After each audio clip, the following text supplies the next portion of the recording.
आया है और इस उपचुनाव में बीजेपी प्रत्याशी अमन गिरी ने बड़े अंतर से समाजवादी पार्टी के प्रत्याशी विनय तिवारी को हरा दिया है। इस सीट पर काउंटिंग के दौरान पहले राउंड से ही बीजेपी के प्रत्याशी ने बढ़त बनाए रखी। इस जीत और हार का समाजवादी पार्टी और बीजेपी पर क्या असर होगा, सबको अंदाजा हो गया है। लेकिन लगातार हार के सिलसिले से पार्टी को उबार पाना अखिलेश के लिए बड़ी चुनौती बनी हुई है। ऐसे में सवाल उठ रहा है कि हार का सिलसिला क्या समाजवादी पार्टी का हौसला तोड़ रहा है? गोला का चुनावी गदर क्या 24 पर असर डालेगा? मैनपुरी और रामपुर का रण क्या गोला के परिणाम जो आज आए हैं उस उपचुनाव पर असर डालेंगे? पार्टी का जो बुरा हाल हो रहा है, क्या अखिलेश की सक्रियता पर अब सवाल खड़े करने की जरूरत है? विरासत को संभाल पाने में अखिलेश क्या नाकाम हो रहे हैं? ये तमाम वो बड़े सवाल हैं जिनके जवाब इस कार्यक्रम में हम तलाशेंगे, लेकिन उससे पहले ये रिपोर्ट देखिए, ये बड़ी जीत है ही है। कैसे भी हमारे लिए बहुत बड़ी जीत है ये। वोटिंग परसेंटेज कम रहा, उसके बावजूद भी इतनी बड़ी जीत हुई है। किस तरह से देखते हैं आपको? जो जनता का जनादेश है वो हम लोग स्वीकार करते हैं। कभी सरकार चुनाव लड़ रही थी, वो अध्यक्षों को उठा लिया गया, सरकार चुनाव लड़ रही थी, हमारे कार्यकर्ताओं को उठाया गया, कहीं न कहीं उसका भी नुकसान है। गोला गोंकड़नाथ सीट पर बीजेपी ने अपना दबदबा कायम रखा है। इस सीट से अमन गिरी 34,774 वोटों से जीते। ये जो जीत है, मैं आपको पहले ही बता दूं, ये जीत सिर्फ हमारी नहीं, पूरे गोला विधानसभा क्षेत्र के सभी निवासियों की जीत। गोला विधानसभा क्षेत्र के उपचुनाव में भारतीय जनता पार्टी की जीत पर वहां के प्रत्याशी आदरणीय अमन गिरी जी को बहुत बहुत बधाइयां देता हूं। एक सीट के लिए चुनाव परसेप्शन की लड़ाई जैसा है। यहाँ इस बार भी बीजेपी और एसपी की सीधी टक्कर थी। बीजेपी ने पूर्व विधायक अरविंद गिरी के बेटे अमन गिरी को मैदान में उतारा तो उनके सामने एसपी के पूर्व विधायक विनय तिवारी रहे। 32 राउंड की मतगणना में बीजेपी के अमन गिरी को जीत हासिल हुई। 34,777 वोटों के फर्क से उन्होंने चुनाव जीता। अमन गिरी को 1,24,810 वोट मिले, जबकि एसपी प्रत्याशी विनय तिवारी को 90,512 वोट। पूरे भय का माहौल बनाया है और भय के माहौल बनाने के बाद जो रिजल्ट आए हैं वो सामने है। लेकिन कहाँ पर कमी रह गई आखिरकार? कभी सरकार चुनाव लड़ रही थी। वो समाजवादी पार्टी के कार्यकर्ताओं को डराया गया, धमकाया गया, उनको वोट नहीं डालने दिया गया। ये वाकई में बहुत ही दुर्भाग्यपूर्ण है। ये लोकतंत्र की हत्या है। अभी तक गोला गोंकड़नाथ सीट के अब तक के रिजल्ट्स की बात करें तो 2022 में बीजेपी के अरविंद गिरी 1,26,534 वोट पाकर जीते थे। उन्होंने एसपी के विनय तिवारी को 29,294 वोटों के अंतर से हराया था। विनय तिवारी को 97,240 वोट मिले थे। 2017 में भी बीजेपी के अरविंद गिरी ने 1,22,497 वोट हासिल किए थे। उन्होंने एसपी के विनय तिवारी को हराया था, जिन्हें 67,480 वोट मिले थे। 2012 में एसपी के विनय तिवारी 82,439 वोट पाकर जीते थे, जबकि बीएसपी की सिमी बानो 63,110 वोट पाकर दूसरे स्थान पर रही थी। बीजेपी 2024 में लोकसभा की सभी 80 सीटें जीतने का लक्ष्य लेकर चल रही है, लिहाजा यह उपचुनाव उसकी साख का सवाल था। बीजेपी ने इसके प्रचार के लिए मंत्रियों की फौज उतार दी थी। कैबिनेट मंत्री सुरेश खन्ना और बलदेव अलग घर घर जाकर वोट मांगते देखे गए। वहीं पार्टी अध्यक्ष भूपेंद्र सिंह और डिप्टी सीएम ब्रजेश पाठक भी प्रचार में उतारे गए। खुद सीएम योगी गोला में अंतिम समय तक प्रचार करते रहे। गोला गोंकड़नाथ से Nikhil Sharma, team news state.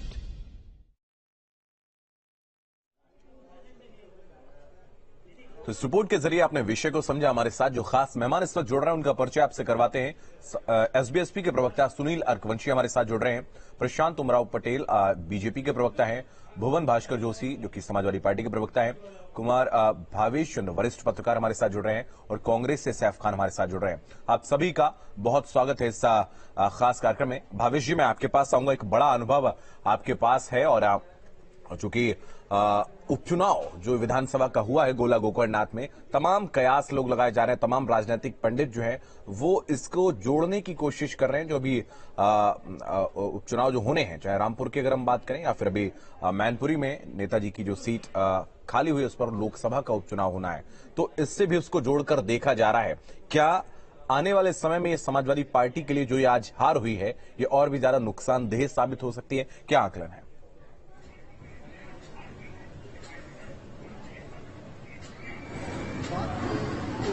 साबित नहीं कर पा रही है कि उसकी रणनीति चुनाव में अच्छी रहती है। उसकी रणनीति इस हिसाब से है कि भारतीय जनता पार्टी से उसका मुकाबला है।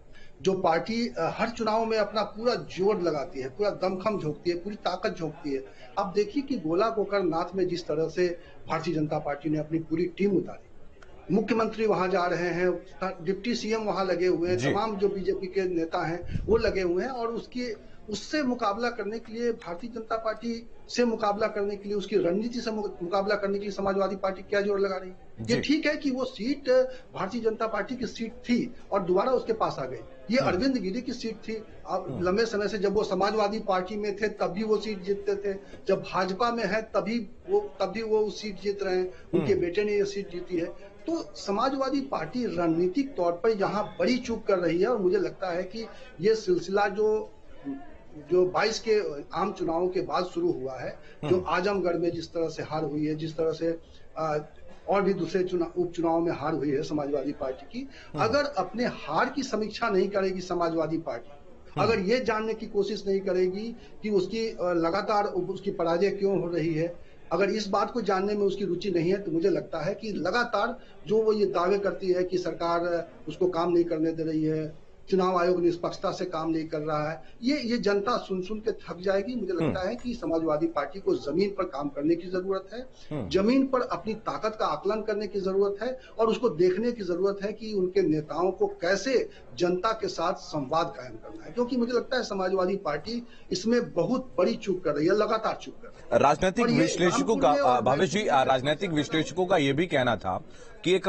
सहानुभूति का दौर भी वहां पर था, चूंकि जब किसी नेता का निधन होता है तो उनके परिजनों को सामान्यतः हम देखते हैं कि जो पार्टी है वो आगे बढ़ाती है, उनको टिकट दे देती है। बीजेपी ने पहले भी ऐसा किया है और बाकी दल भी करते हैं, लेकिन एक बहुत बड़ी सहानुभूति जो है वो समाजवादी पार्टी के साथ में थी। उनके सबसे बड़े नेता का निधन हो गया है, और अगर अखिलेश यादव प्रचार करने के लिए जाते हैं वहां पर, तो क्या आप मानते हैं ये बात कि एक बड़ी और सबसे सच्ची श्रद्धांजलि नेताजी को होती अगर अखिलेश यादव वहां पर जाकर प्रचार करते और जो जीत है शायद वो हासिल कर पाते, अगर ऐसा होता? ये सवाल आप मुझसे पूछ रहे हैं? जी। हाँ बिल्कुल। देखिए, अखिलेश यादव, अगर जो माहौल था मुलायम सिंह यादव के निधन के बाद, जिस तरह से एक सहानुभूति, और चूंकि नेताजी का इस तरह का एक सामाजिक और राजनीतिक समीकरण रहा है, हमने देखा कि किस तरीके से उनके लिए लोग वहां सैफई में जुटे, और एक जनता के बीच में भी एक मैसेज दिया कि भाई उनकी विरासत को अखिलेश यादव संभाल रहे हैं, और जो अखिलेश यादव जिस मैच्योरिटी के साथ उस पूरे कार्यक्रम को उन्होंने किया। लेकिन राजनीति आखिर राजनीति है, और मुझे लगता है कि अखिलेश यादव अगर इस मामले को भी भुनाना चाहते तो निश्चित रूप से ये नतीजा तो कम से कम नहीं होता। मैं मानता हूं कि भारतीय जनता पार्टी पूरे दमखम से लड़ती है, लेकिन समाजवादी पार्टी का आधार भी पहले से मजबूत हुआ है। जी, मैं वापस आपके पास आऊंगा। भुवन जी, मैं आपके पास आऊंगा, क्योंकि आज जो चर्चा है वो आपकी हार की भी चर्चा है, इसलिए इस पर बात करना और भी ज्यादा जरूरी हो जाता है, क्योंकि एक्टिव नजर नहीं आई आपकी पार्टी। वहां पर आरोप प्रत्यारोप का दौर तो पिछले विधानसभा चुनाव और उससे पहले लोकसभा चुनाव से लगातार लगाते आ पाए हैं, लेकिन क्या लगता है आपको यहां पर कुछ कमजोरी रह गई है प्रचार प्रसार में?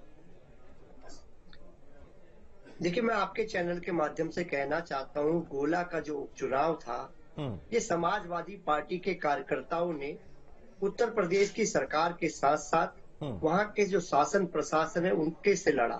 तो निश्चित तौर पे मैं कहना चाहता हूँ, ये लड़ाई भारतीय जनता पार्टी से नहीं होती, उत्तर प्रदेश सरकार और वहाँ के, क्योंकि पूरी सरकार की फौज वहां पर थी, और वो किस तरह से चुनाव को प्रभावित कर रही थी, ये देश और प्रदेश ने देखा। एक जाति विशेष के लोगों को जबरदस्ती छुट्टी पे भेज दिया जाता है। हमारे कैंडिडेट विनय तिवारी जी को गुंडा एक्ट के तहत नोटिस दे दिया जाता है, और हमारे कार्यकर्ताओं को जिस तरह से बूथ एजेंटों को हमारे धमकाया जाता है, ये भी देश और प्रदेश ने देखा। निश्चित तौर पे समाजवादी पार्टी ने और कार्यकर्ताओं ने बहुत मेहनत करी है, और जैसा कि आपके चैनल के माध्यम से और पूरे देश के चैनल के माध्यम से और जो रिजल्ट आया है उसके बाद हम जब मंथन कर रहे हैं, तो निश्चित तौर पे हमारा ग्राफ भी बढ़ा है, पहले से बढ़ रहा है, और निश्चित तौर पे जो लड़ाई है वो बड़ी है, क्योंकि हम इस हमारे नेता माननीय अखिलेश यादव जी के नेतृत्व में हेट पॉलिटिक्स के खिलाफ और जो ये लोकतंत्र की हत्या के मैं कहना चाहता हूं इसको, जिस प्रकार से ये चुनाव लड़ा गया शासन प्रशासन द्वारा और भारतीय जनता पार्टी के पूरे मंत्री। भुवन जी, मैं आपके आरोपों पर बीजेपी से जवाब भी लूंगा। बीजेपी प्रवक्ता हमारे साथ पैनल में मौजूद हैं, लेकिन जिस तरीके से आप आंकड़ों की बात कर रहे हैं कि वोट प्रतिशत की बात कर रहे हैं, हमेशा से कहा जरूर जाता है कि इतने प्रतिशत से वोट हमको ज्यादा मिले हैं, लेकिन कहीं ना कहीं हार तो हार होती है। पहले भी ये आंकड़ा गिनाया गया।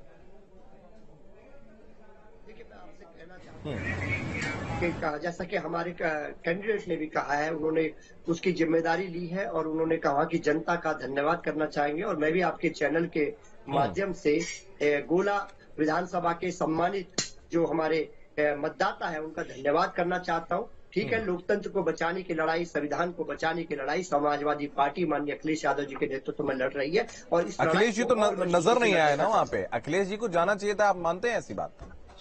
देखिए, मेरा मानना है मानवीय संवेदना भी कोई चीज होती है जी। इस समय पूरा प्रदेश और देश पूरा नेताजी के सरदेव नेताजी के जाने से बहुत दुखी और महसूस करता है। और माननीय अखिलेश यादव जी के पिता का साया चला गया। मेरे ख्याल से इस समय ये प्रश्न आपका ठीक नहीं। ठीक है, आपको जो उत्तर आपने देना चाहते थे आपने दिया, लेकिन एक ऐसा राजनेता जो कि अपने निधन से ठीक पहले तक देश के बारे में चर्चा करता रहा हो, देश के सामाजिक सरोकार के बारे में चर्चा करता रहा, अगर उसके निधन के बाद आपकी पार्टी के नेता वहां जाकर प्रचार करते और अगर सीट जीत कर देते तो ये मुझे लगता है उनको सच्ची श्रद्धांजलि होती है। मेरा व्यक्तिगत मत है, मैं नहीं चाहता इस पर और भी ज्यादा बहस हो या बात हो। प्रशांत उमराव, मैं आपके पास आऊंगा। सीधे सीधे आरोप लगाए जा रहे हैं कि प्रशासन जो है वो कहीं ना कहीं यहाँ पर बीजेपी के तौर पर वहां पर नजर आया। जो प्रशासन पर उन्होंने समाजवादी पार्टी आरोप लगा रही है कि आप जो है चुनाव लड़ रहे थे, बीजेपी वहां चुनाव नहीं लड़ रही थी। देखिए, चुनाव के बाद इस तरह की हार में ये हताशा और निराशा के बाद इस तरह के बयान आना स्वाभाविक है। और अपनी अकर्मण्यता को छुपाने के लिए इस तरह की बहानेबाजी समाजवादी पार्टी लगातार करती रही और अन्य विपक्षी पार्टियां भी इसी तरह करती हैं। कुछ प्रवक्ता इनके ईवीएम पे खेल कर रहे हैं कि ईवीएम की वजह से भारतीय जनता पार्टी जीती है।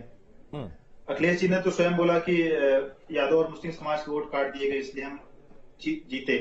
तो जब ये हारते हैं तो इस तरह के आरोप प्रत्यारोप और कभी प्रशासन का बहाना, कभी ईवीएम का बहाना, कभी वोट काटने का बहाना, चुनाव आयोग को ही दोषी ठहराने का काम करते हैं। लेकिन जब जीत जाते हैं तो कहते हैं कि देखिए हमारी बातों पर जनता ने मुहर लगा दी और उत्तर प्रदेश में देखिए कितनी समस्या है। जबकि 6 महीने से लगातार ये प्रोपेगेंडा फैला रहे थे कि उत्तर प्रदेश की जनता में आक्रोश है सरकार के प्रति, लेकिन उस सारे प्रोपेगेंडा को ध्वस्त करते हुए जनता ने अधिक वोटों से अमन गिरी जी को जिताया। तो एक तरीके से योगी आदित्यनाथ जी की जो सरकार की जो नीतियां हैं, उनके कार्यक्रम हैं, गरीब कल्याण के जो नीतियां हैं, उन पर मुहर लगाई है। लेकिन अखिलेश यादव कह रहे हैं कि ये लोकतंत्र की हत्या है, लोकतंत्र को कुचला गया है, उनका कहना है। लोकतंत्र को कैसे कुचला गया? अखिलेश जी ने वहां पे प्रचार भी करने नहीं गए और उनके तो किसी नेता को प्रचार करने से रोका नहीं, वो अपनी स्वेच्छा से नहीं गए। उसके पहले आजमगढ़ और रामपुर लोकसभा उपचुनाव हुए, वहां भी वो प्रचार करने नहीं गए। तो आप प्रचार करने जाते नहीं, आपको लोकतंत्र विश्वास नहीं है तो आप फिर चुनाव क्यों लड़ते हैं? आप चुनाव से पहले तो बड़े बड़े वादे करते हैं, उसके बाद आप जो भारत से बड़ा लोकतंत्र कहां पर होगा? आप इस तरफ कहते हैं लोकतंत्र की हत्या है, उसके बाद भी उसी लोकतांत्रिक प्रक्रियाओं पर आरोप लगाते हैं, उसके बावजूद आपके ऊपर कोई कार्रवाई नहीं होती है। इससे बड़े लोकतांत्रिक स्वतंत्रता भारत के पूरे विश्व में कहां पर मिलेगी आपको? चलिए, मैं वापस आपके पास आऊं। कांग्रेस से सैफ खान हमारे साथ जुड़े। सैफ भाई, सवाल आपसे यही है कि क्योंकि आपकी तो सक्रियता इस चुनाव में रही नहीं है, लेकिन इस चुनाव को कैसे आप देखते हैं?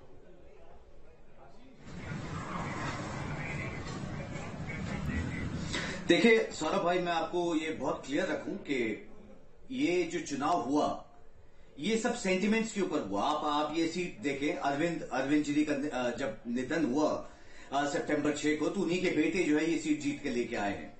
तो बड़ा ऑब्वियस था कि जो जनता ने जो है उन जाहिर सी बात है एक सेंटिमेंट जुड़े हुए थे उनके साथ में।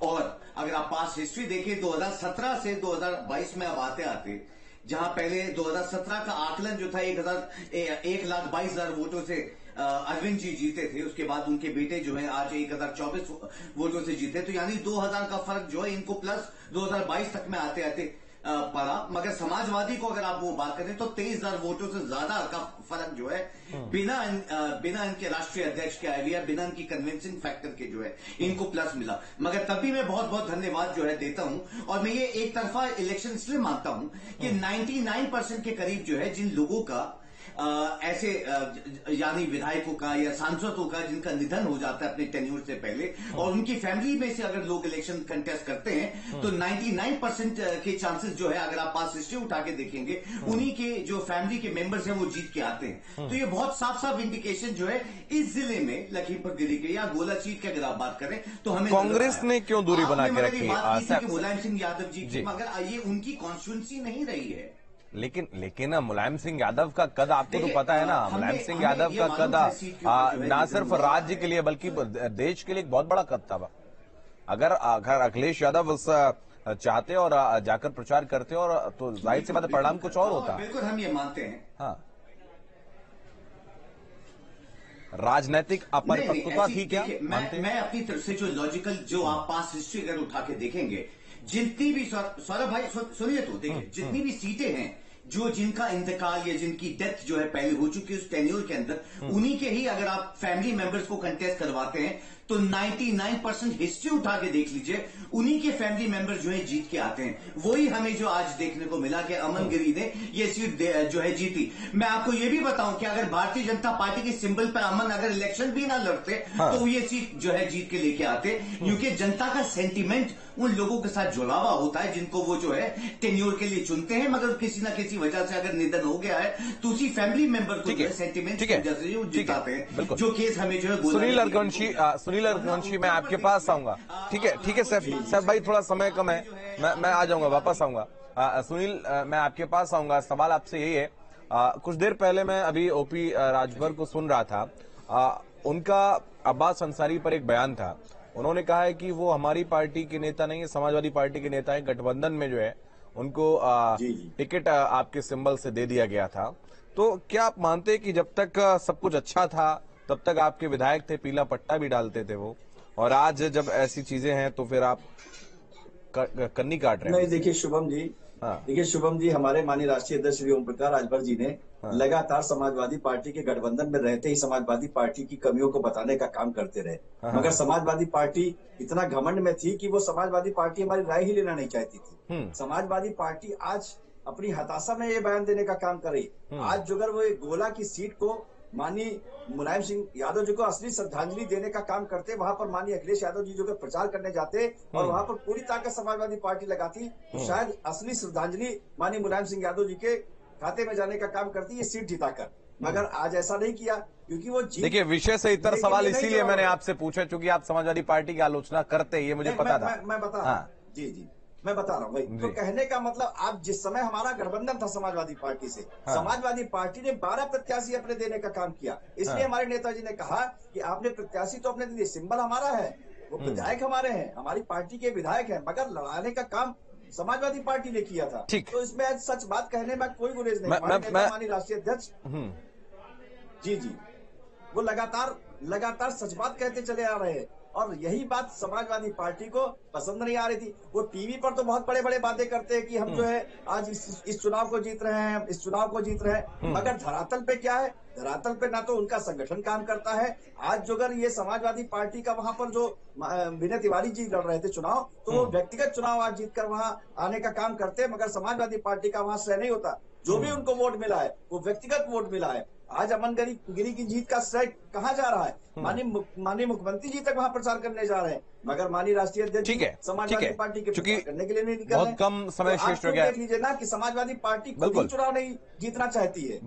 भावेश जी मैं आपके पास आऊंगा, चूंकि बहुत कम समय बचा है और मेरा अंतिम सवाल आपसे ही है। जिस तरीके से अखिलेश यादव प्रचार करने नहीं जाते हैं, बीजेपी चाहे कोई भी चुनाव हो, चाहे वो ग्राम पंचायत का चुनाव हो, नगर पंचायत का चुनाव हो, या फिर किसी तरीके का ब्लॉक प्रमुख हो, जिला पंचायत जो भी हो, उसमें पूरी तरीके से जान फूंकने का काम करती है। बड़े से बड़ा नेता कार्यकर्ता के तौर पर उनका नजर आता है, और यही कहा जाता है कि हर पल वो जो है चुनावी मोड में नजर आते हैं। क्या उसका ये परिणाम है, या फिर अखिलेश यादव की राजनीतिक अपरिपक्वता यहां पर देखने को मिल रही है, सक्रियता कम रही है, या फिर अभी भी उनको सीखने की आवश्यकता है? 5 वर्ष का सीएम का कार्यकाल पूरा करने के बाद भी। नहीं, मैं अखिलेश यादव को अपरिपक्व तो नहीं मानता हूं, मैं उतने मैच्योर नहीं है, लेकिन उनकी रणनीति सही नहीं जा रही है। मुझे लगता है उनको समीक्षा करने की जरूरत है कि उसको भाजपा से मुकाबला करना है, और भाजपा से मुकाबला करने के लिए जिस तरह का जोड़ लगाने की जरूरत है या एक जनता से कनेक्ट बनाने के लिए जिस तरह का संवाद कायम करने की जरूरत है, वो नहीं कर पा रहे। वो सिर्फ चुनाव के बाद एक चुनाव, दो चुनाव, और हर चुनाव के बाद आप जब सत्ता पे डालेंगे कि सत्ता आपको, आपके समर्थकों को वोट नहीं डालने दे रही है, कि ये नहीं चलेगा। मुझे लगता है ये एक प्रोएक्टिव होके आपको जनता में जाना पड़ेगा, लोगों के बीच जाना पड़ेगा कि जो सवाल, जो आरोप लगाते हैं आप पार्टी पर, और अगर जनता आप पर भरोसा करेगी तो उसके आधार से आपके विरोधी को। बहुत धन्यवाद आप सभी का हमारे साथ इस खास कार्यक्रम में जुड़ने के लिए। लगातार सवाल खड़े हो रहे हैं अखिलेश यादव के ऊपर भी, समाजवादी पार्टी के ऊपर भी, और जिस तरीके से बीजेपी जो है वो सुपर एक्टिव मोड में नजर आती है।